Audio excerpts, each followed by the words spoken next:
Just a couple of small announcements beforehand. If you haven't downloaded the app onto your phone, we would appreciate that. We would appreciate any, the surveys or comments that you make on the workshop. It helps us in formulating plans for future events. That would be awesome. And the other is you'll notice the little kind of, I want to call it a cubicle in the back. We have a good group from Russia, and that's a translator back there. So apologize, I will apologize if you hear some rumbling back there a little bit from the translation, but that's what they have their earplugs in, so we appreciate your patience and understanding with that. And having said that, we'll let them introduce themselves. Thank you very much.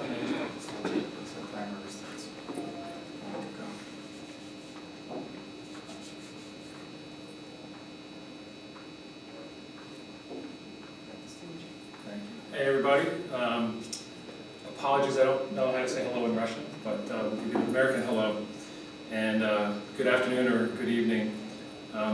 My name is Chris Anderson. I'm here to frame the conversation regarding Alex Melen and SmartSites with SEM and SEO and pivoting to the new digital customer. Despite my chronic age denial, I'm a 30-year veteran in doing Tier 3 automotive marketing. Started right after college, 2 years with a local newspaper, hired by a local ad agency in New Jersey, started my own shop in '92, and have sort of grown that and started to be pulled inside of dealerships. So in addition to owning and running an ad agency, I work inside of dealerships on a consulting basis to hire and manage advertising vendors and manage processes. In vetting partnerships and dealerships, I build custom-tailored solutions for each individual store or group. As a marketing vendor expert, or guru as Alex likes to say, I seek out companies that meet a level of expectation and experience commensurate to what I bring to the table when I go into dealerships. Often collaborating and co-developing processes and products with outside vendors, specific marketing products like Alex's SEM and SEO. I'm invited to speak at 20 groups and conferences like this to share strategies and introduce people like Alex, who we'll hear from in a minute. These conferences also allow me to seek out the latest and greatest minds in our industry. Some of you are here today. Look forward to meeting a lot of you. A grapevine for me a few years back was the owner of a data company who was building a national VIN-specific database and merging it on a daily basis with the 270 million records from the National Consumer Truth File. It's a big chunk of data.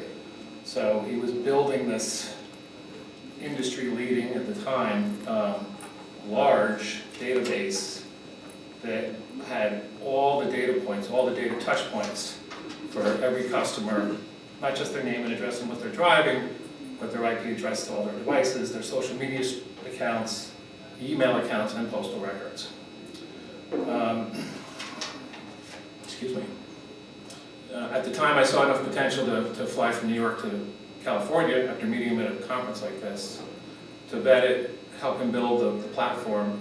And today it's in every one of my stores, which is about 40, 50 rooftops, and 400 others that he has in his business, a company called Drivonic. He's even gotten further into the business, owning a Nissan dealership that he purchased from Lithia. Very smart guy. But today's focus is on another smart guy who I've met in my pursuits, Alex Melen from SmartSites. Having vetted and managed many to most SEM and SEO providers, I can say without any reservation that Alex really is the smartest and best equipped in this space today in our industry. When I bring him into a dealership, real measured and sustained progress happens no matter who he replaces, every time. His processes are as clear as they're effective and very often innovative, and that's really the key for today's conversation. For instance, a year and a half ago, I was frustrated with the generally poor SEO products that are available to us in our business. And I was looking to build a best-in-class solution at a certain price point, which no one really wanted to touch. No one wanted to touch, except for Alex.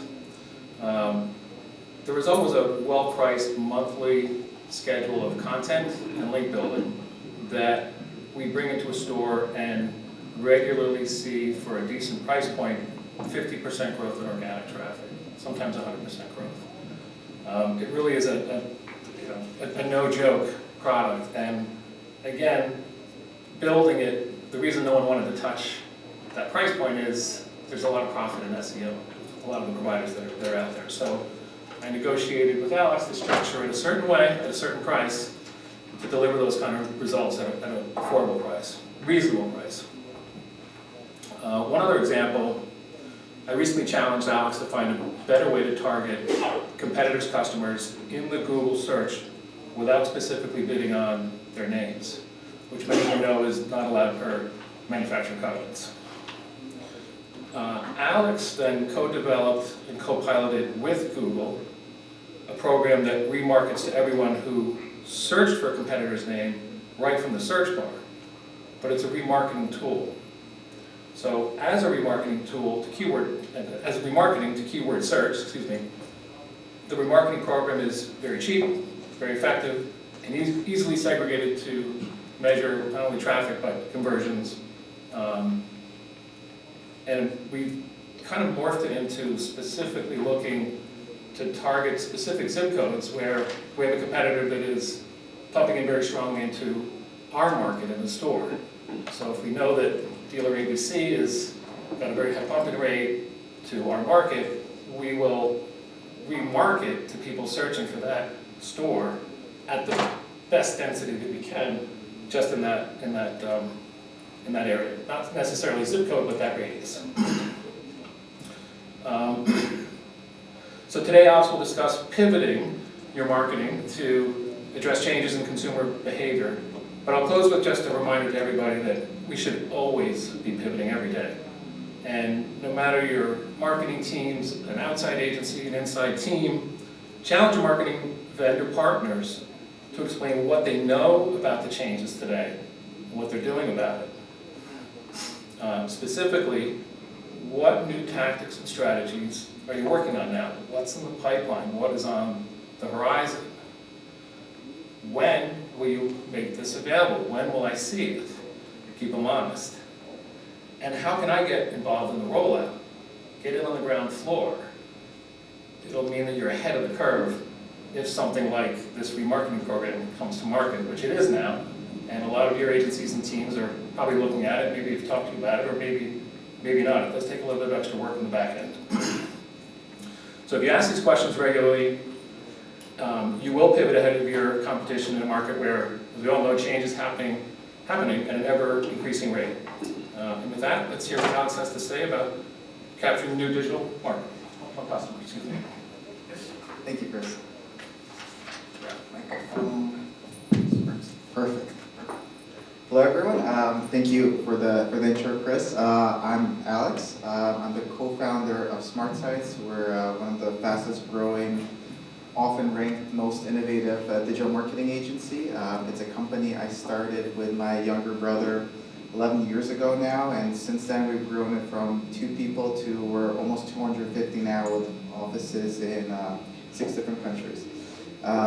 We work with every single industry, and the reason for that is everything we do and everything you guys should be doing on the digital front is all data driven, and that works for no matter what kind of industry you're in, no matter what kind of client you are. We have clients who spend $1,000 a month all the way up to $1 million a month. Me personally, I'm a huge auto guy. I live and breathe automotive, and that's why I'm here to speak with you guys today.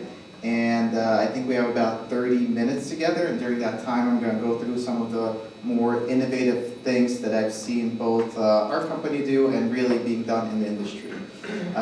2 quick things before we jump in. Should I go ahead, I'll go ahead, gentlemen.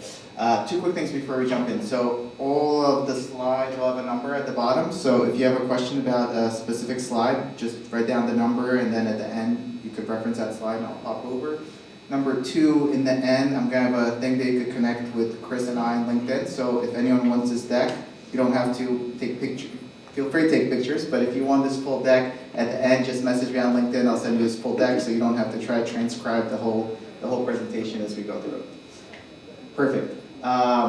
So today we're going to talk about industry trends. So before jumping into any of my speaking sessions, I'd like to kind of set the conversation because, as you guys know, especially those that work at the dealerships, things are changing really quick these days.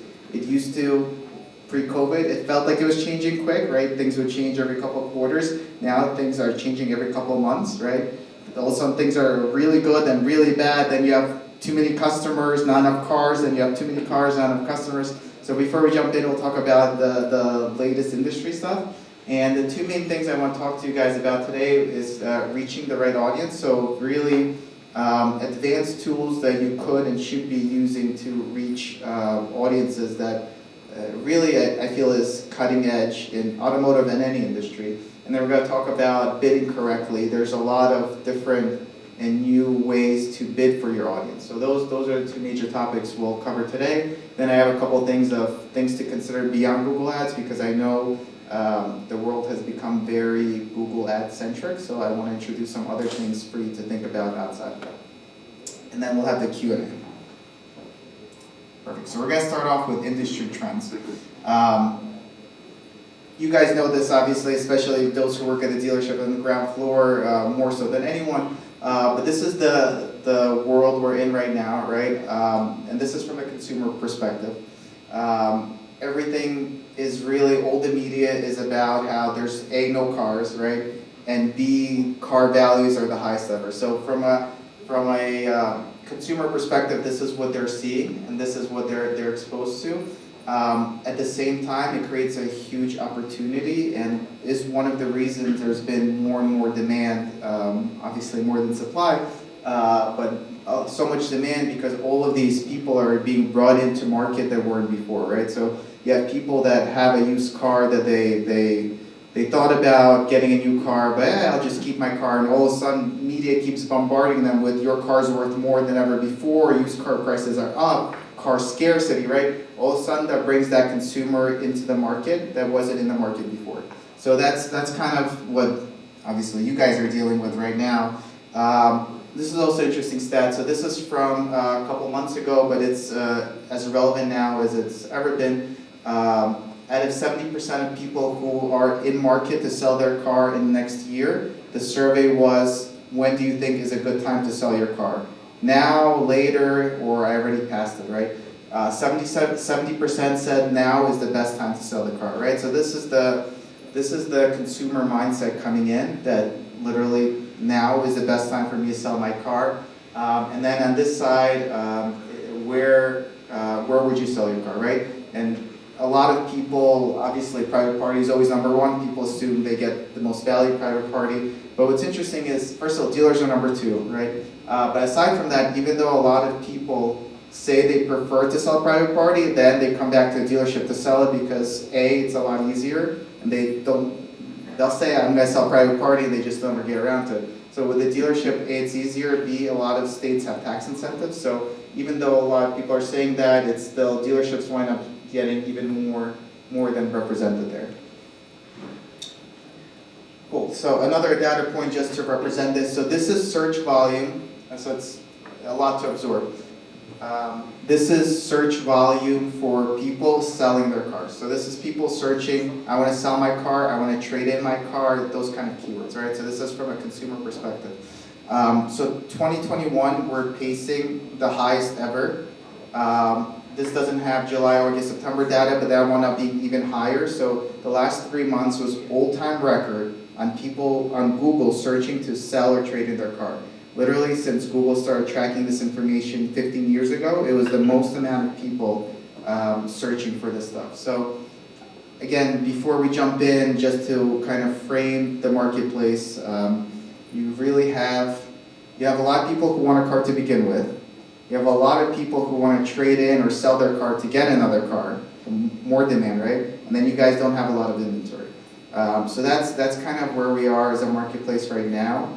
I think it's going to be about the same for the next 3 to 6 months at a minimum. But that doesn't mean there's an opportunity to be getting your marketing out there, right?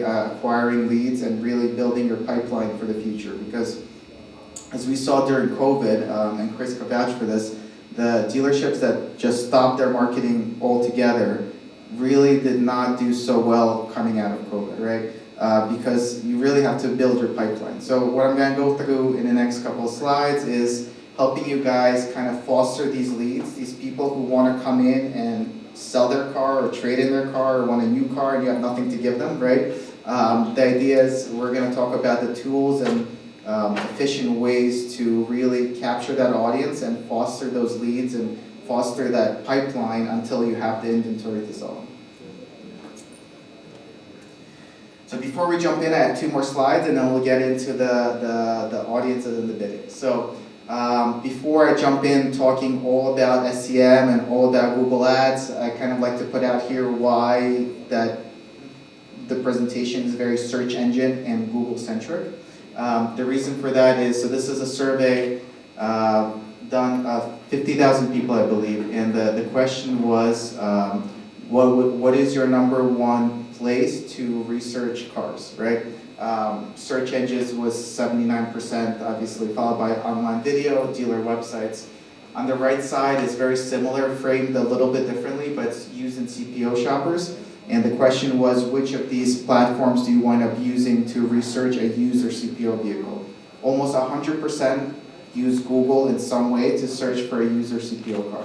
So the reason that's important, right, is that's where people are going to search for cars, and that's where you want to be, right? There's also obviously other platforms. There's Facebook. There's the upcoming stuff like TikTok, and you could be right. You could be in a lot of different places, but right now everything is still very search engine centric with every industry, and it's sometimes tough to think about it being an auto, and you're so in auto that it's kind of hard to take a step back.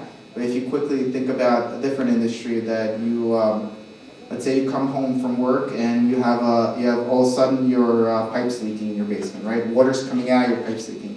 What's the first thing you're going to do, right? It's you take out your cell phone and you go Google and you search on it. So those are the kind of behaviors that consumers are kind of predisposed to, and that's why the next couple of slides are going to be really talking about search and Google, because it's still and continues to be the most powerful way to get new customers, to get leads, to sell cars, and to actually get inventory back. One more slide before I jump in. A lot of times people ask me, especially now, Chris and I have been at a couple of 20 groups, and we do a much more in-depth, because we have 2 hours or 3 hours, much more in-depth presentation of what they should be doing on SEM, most advanced things they could be doing, and we did 2 in the last couple of months. At the end, it's the same question, right? It's, why should I be doing this? I don't have any cars to sell right now, right? This is all great. I love what you presented. This is really cool, revolutionary stuff. I love to do this. I have 3 cars to sell, right? So this slide is a proprietary study that Google did for a long time. I believe they partnered with Nielsen on it. What this shows, and it's a lot to absorb, but what this shows is for every $1,000 you invest in Google Ads, this is for search ads, for every $1,000 you invest, this is how many car sales you'll get. The takeaways here are a couple. Obviously, it's still very effective investing in Google, but the bigger takeaway is how long it takes to get your return, right? If you invest $1,000 today, your best month for return, where you're going to get the best bang for your buck from that original 1,000, is actually at month 5. And you continue to get your return all the way into month 9. The reason for that is it takes people from the first click until they actually make a purchase, right? There's the time to purchase. And in a lot of cases, it's pretty long, especially Google search tends to be very top of funnel, and it could also be bottom of funnel. But a lot of cases, you catch people at top of funnel and you get the rewards from them for a long time. So the reason you still want to be doing this stuff and considering this stuff and be doing marketing is because the money you invest in marketing right now you don't like burn all of that up and get nothing in the future, right? It creates awareness, favorability. You really build a lot of things for the future that really builds a pipeline for your business. All right, So now we're going to talk about the two main topics. We're going to be talking about audiences and bidding. So the first one's going to be audiences. And I apologize, I talk very quick, so if you have questions, write it down. We'll tackle them then. And Chris and I are around today, tomorrow, and most of this week. If anyone has any questions, I apologize in advance for the box in the back where they're doing translations and trying to keep up with my speed. Cool, so we're going to jump into audiences. Raise of hands of who have done targeted audiences in Google before. So anything not a Google search, raise of hands, done audiences. So a couple of people. 2 hands over there, it's double the audiences. Cool, so this is a slide I've been presenting for 4 or 5 years. So this is, before we jump into the main stuff, this is kind of just to level set everything. So for those that didn't raise their hands, which was 65% of the room, Google, along with Google search, you could actually target audiences. And Google has pushed into this space very strongly in the last couple of years to compete with Facebook. So Facebook's very audience-centric. So if you think about the 2 different platforms, Google's known for bidding on keywords, and Facebook is where you bid on audiences. Google's trying to get into the audience space, and this is something they rolled out a couple of years ago. So the left side is your pre-built audience. So again, for those that don't know, you could actually on Google come up with creative, you do geo-targeting, you set up your bidding, and you target people who are in market for, let's say, BMW. And this is something you could have done for a long time. Or you target auto enthusiasts. So Google has these pre-built audiences for you to target. The right side is where it gets a little bit more advanced, but has also been available for a little bit, where you could actually target custom audiences, custom intent, affinity, and you can actually overlap them. So now it gets a little bit more interesting. You could target someone who's interested in a specific car, and it doesn't have to be the car you're selling. It could be a competitive model, right? You serve them the ad for your competitive model to that car with a very attractive lease offer or something like that. And then you could overlay age, income, geography, obviously, and bidding goes into that as well. So this is kind of where we've been for a couple of years now, but just so we're level set what Google audiences are. So take it a step further, and where I think the real value comes into play is custom audiences. Raise of hands if anyone done custom audiences, upload your own audience into Google. I have a couple of hands, cool. So Google has requirements for this. You have to apply to be whitelisted for it. It'll be rolled out more and more. But Google gives you the ability to upload your own audience into Google Ads. So for those that have used Facebook for a while, this was one of the biggest selling points of Facebook, where you could upload your own data and then chase those people around, right? Facebook cut back a little bit with that after Cambridge Analytica and some other privacy issues they had, and now with the iOS update, it's even more difficult. But that was the premise with Facebook, that you could upload your own data. You could, in theory, with Facebook, upload a data set of one person, right? You could find like your friend, roommate, whatever it is, upload them into Facebook, and then chase them around with an ad, right? That's the kind of stuff that Facebook was known for and that existed. So that's what you could do with Google as well, and it's very, very powerful. It allows for a lot of out-of-the-box thinking and ideas. So I'll give you an example. If you're a dealership, right, you have a list of all your customers whose leases are going to expire in 3 to 6 months, right? And right now you're like, oh, I really need to get inventory, I really need to get cars. You put that list of the people with leases into Google, and then you come up with really good creative of bring your car back, or your car's worth more than you think, or we'll get you into new or something, right? You could get really creative with this. And then you target them, and this targets outside Google search on the Google Display Network. So for those who are not familiar with it, the way it works is you're not paying per view, you're paying per click. So you target all these people that are your current leaseholders with very good messaging across the internet, and it costs you nothing unless they click that banner and go to your website, right? So in essence, you're getting tons of free awareness. It literally will serve hundreds of thousands of impressions, and if someone's clicking, it's probably costing you $1 a click as opposed to Google search, which is a little more.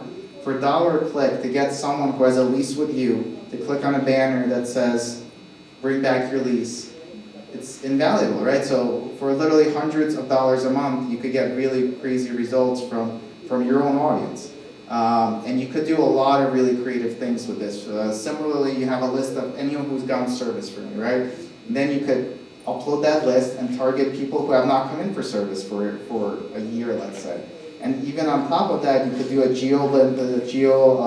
geo-targeting, so you don't have the people who have moved out of state or are not here anymore. Really, really precise list. And it really opens up the door of doing a lot of really creative things, where you still could do some of this on Facebook, but ultimately Facebook becomes a little trickier because you wind up paying per impression, and it's you're kind of sticking your messaging into people's feed when they're looking at their friends' like vacation pictures. So it's a little bit trickier of implementation, but is also possible. Cool. Next implementation of this, which is something Chris has mentioned. So this is within the custom audiences. So for those that have Google Ads or go into their own Google Ads, you go under Tools and you go Custom Audiences, and then just tab on the right, Create a Custom Audience. This is you creating your own custom audience segment. So let's take a minute to absorb all of this. So what we're, I can't read it very well, so I'll read it out loud. What we're targeting here is people who search for any of these terms on Google. So if you think about it, you're creating an audience, you're creating a custom audience of people based on what they searched. So let's take a step back and think about that again. So what can you do with this? A, you could target your competitors.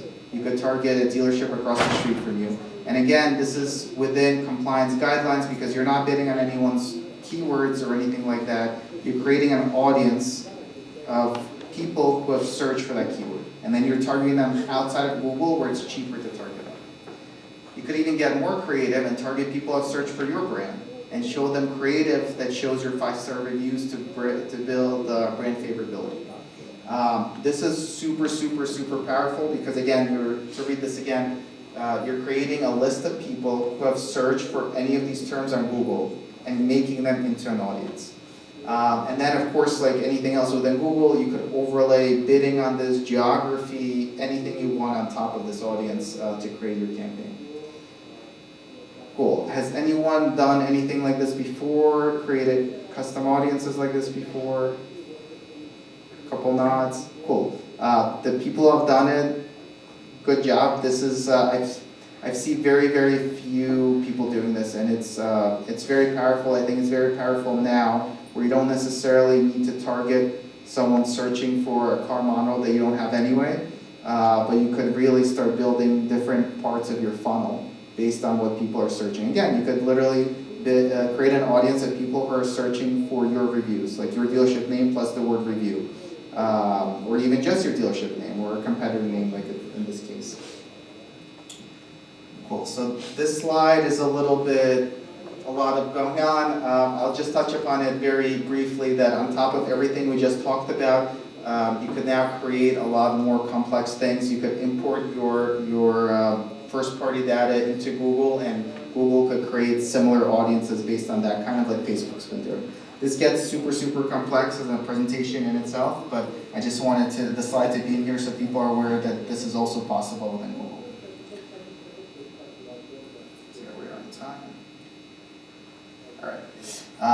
Next up is bidding for the right audience.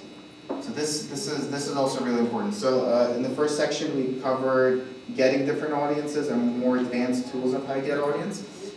Here we're going to talk a little bit about Google bidding.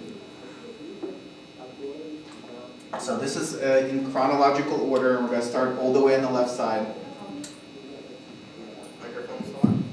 Cool. This is in chronological order. We're going to start all the way on the left side. So this is pretty much the history of bidding, right? It's slightly automotive focused, but it's for every industry. So left side is position driven. So for those that have been doing this for a long time, everything used to be position driven, right? If you think about paid ads or even organic ads 8, 9, 10 years back, even 6, 7 years back, everything was position driven. It's all what position am I in, right? It was always like I want to be number one, right? Why am I not number one for this keyword? That's all that bidding was based on, and that's what was the priority to everyone. We moved away from that, from position-driven to keyword-driven for two reasons. Number one, Google became personalized. Like right now, if you are on a laptop and on your cell phone and do the same search, you'll get different results. I will get different results on my laptop than you will get on your laptop, so everything kind of moved away from, am I number one? Well, you're number one for me. So it moved away towards keyword-driven for that reason, and because people started really focusing in on their marketing and trying to get better ROI. The next step is outcome-driven, which is where we are right now, and I'll give you a really quick comparison from keyword-driven to outcome-driven. So keyword-driven, all you care about is getting clicks for certain keywords. So let's say you're a Mercedes dealership, you want to get keywords, you want to get clicks from someone searching for a Mercedes dealership or dealer.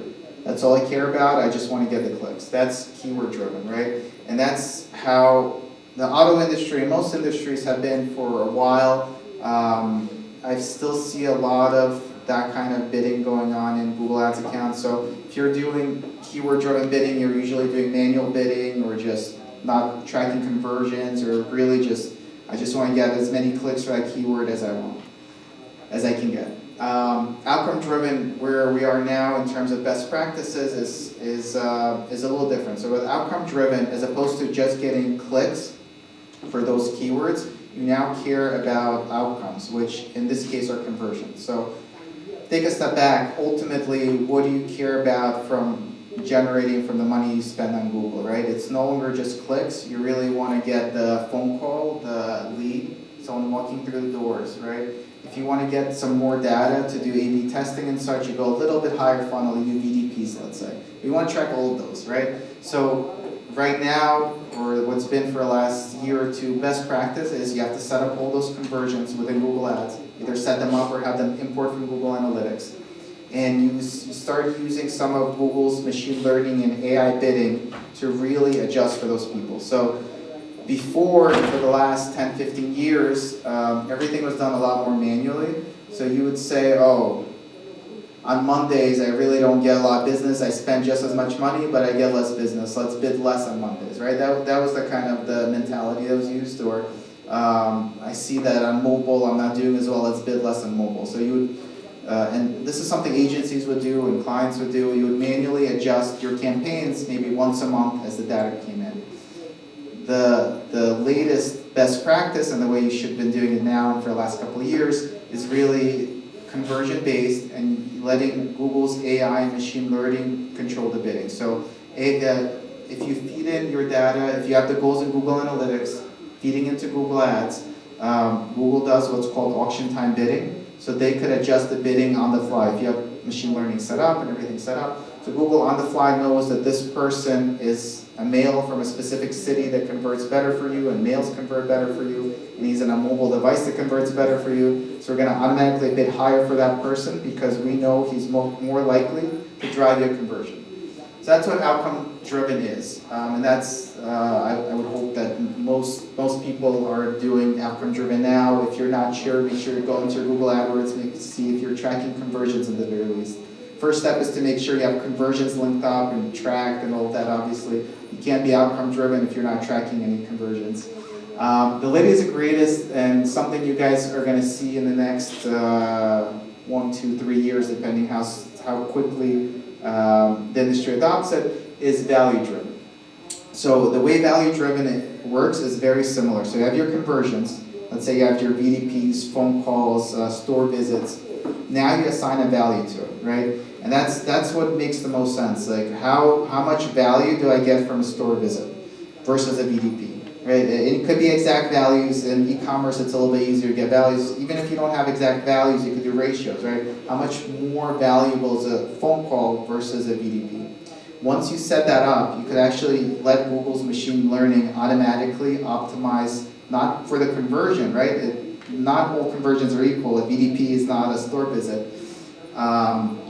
You let them optimize based on what value you give that conversion. And you could even do really cool advanced things these days. You could set up a conversion group for, so let's say you have 100 conversions. I want this campaign to purely drive me phone calls. So you create a conversion group just for phone calls, and you say a phone call to me is worth $50. I know that $50 value I get from a phone call. You can actually set it up to tell Google that's what you get, right? Tell Google you could spend up to $50 per phone call and just go wild. And let Google's AI automatically bid for the right people, for the right time of day, for a day of week, to really generate a lot more business. And show you really quickly how that works. So we piloted this for a Porsche store earlier this year when inventory wasn't as much of a problem and they were trying to sell their Taycans. Taycans are now very much in demand, but this was before they were in demand. And the idea was that instead of focusing on all different conversions, we modified the campaign just to focus on form submission. So this is like a new inventory lead. Someone filled out all their information, I want this car. And in this screenshot, we're comparing March to April. So in March, we just used regular conversion targeting, and then in April, we went to value-based and told Google that contact forms are a lot more valuable to us than BDPs are. And I won't have you try to strain and see the difference between all the numbers, but the general takeaway is that with a roughly same budget, the contact forms doubled on one campaign, went up 250% on the other. And again, this is literally within the same budget. You're not spending more, you're not doing anything different. You're letting Google's algorithm find the people the correct way with you predefining what the value is. So here we said that form submissions are very valuable to us. So Google automatically bid higher for people who are more likely to have form submission. And this is not something you'd manually be able to do like a gut feel, like I feel like I should be bidding higher 1 p.m., right? Google uses a combination of variables to make this happen. So this is super, super powerful. Not top of mind for a lot of people now, as spending more on marketing or doing marketing in general is not top of mind when you don't have a lot of inventory, but this lets you get more value from the marketing you're doing. Cool. We have just under 10 minutes left.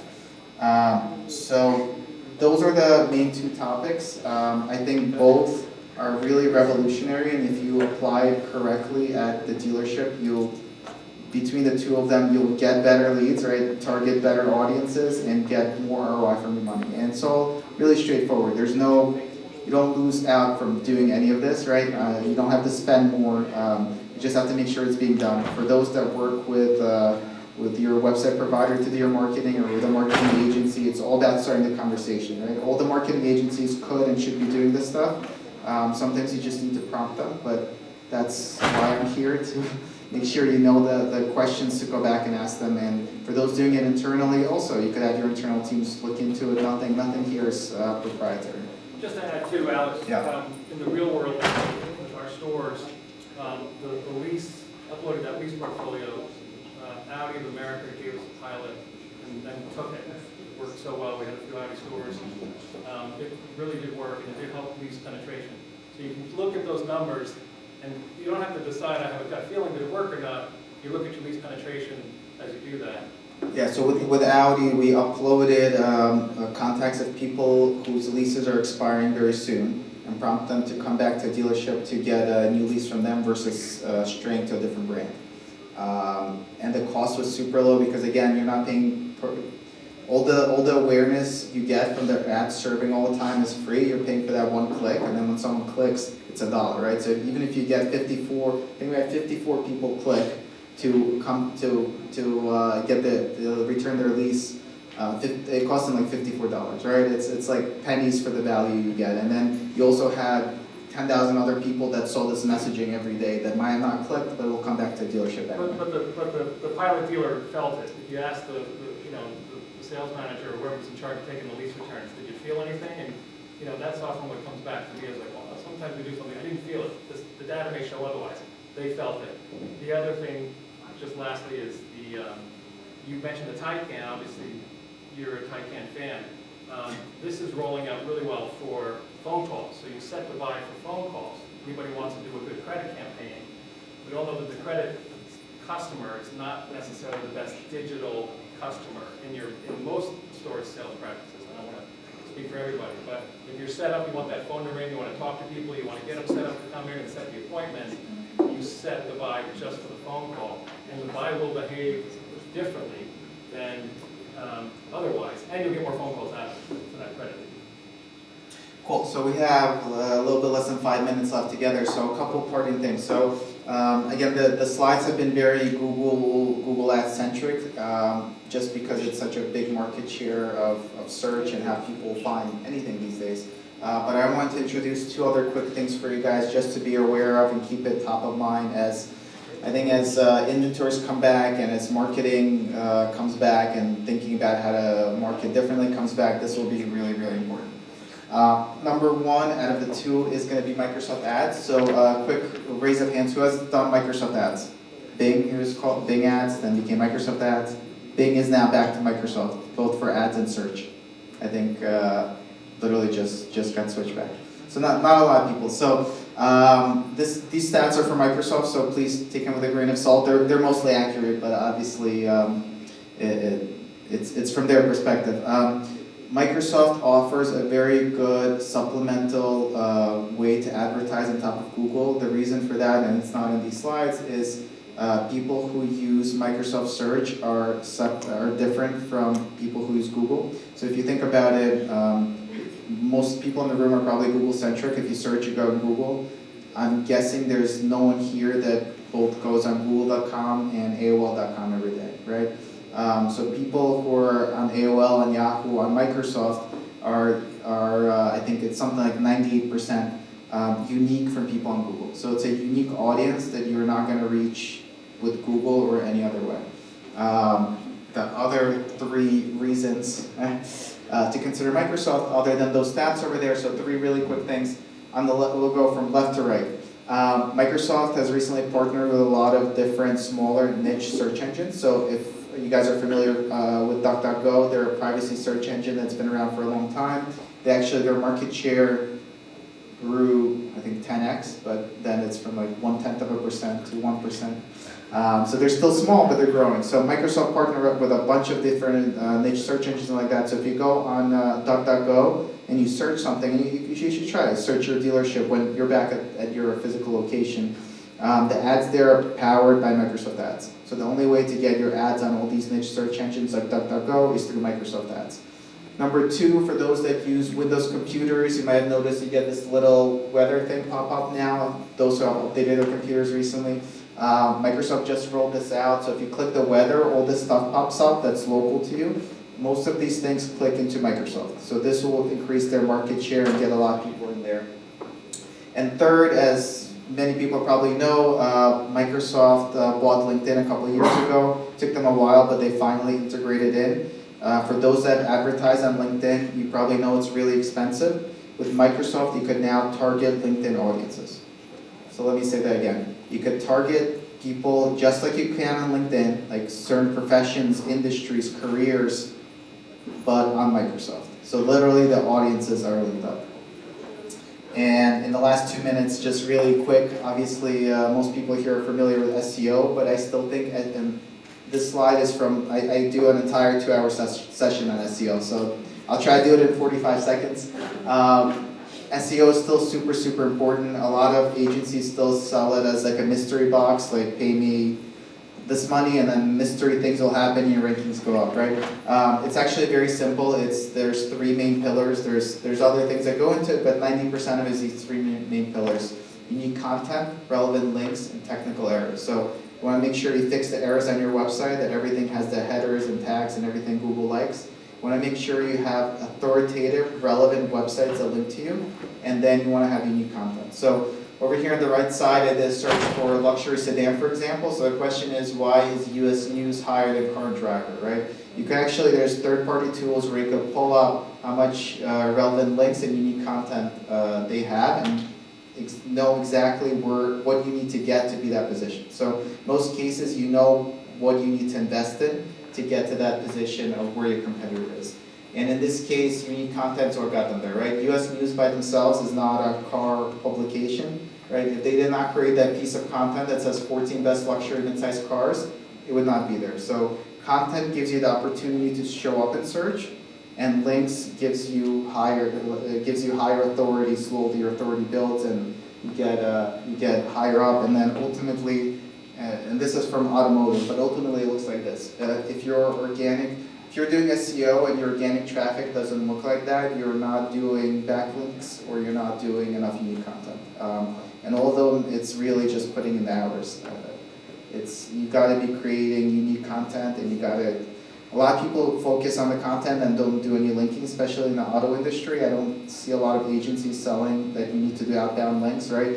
If no one links to your website, no matter how much unique content you create, it's not going to rank well. That's 50 hours a month, right there.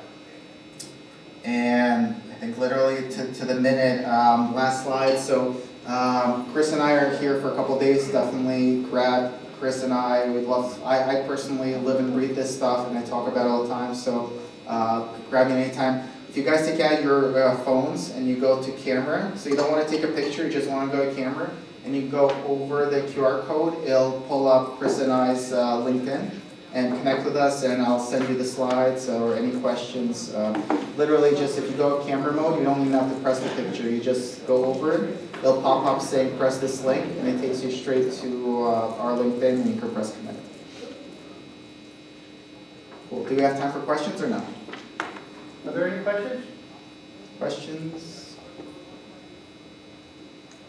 Questions, comments, concerns? Cool. Definitely connect with us. I know not everyone wants to publicly say their questions, so definitely connect with Chris and I. Send us the questions. I'm more than happy to send this deck or anything else you guys have. And if you enjoyed the session, don't forget to rate it in the app. That's all. Thank you, guys.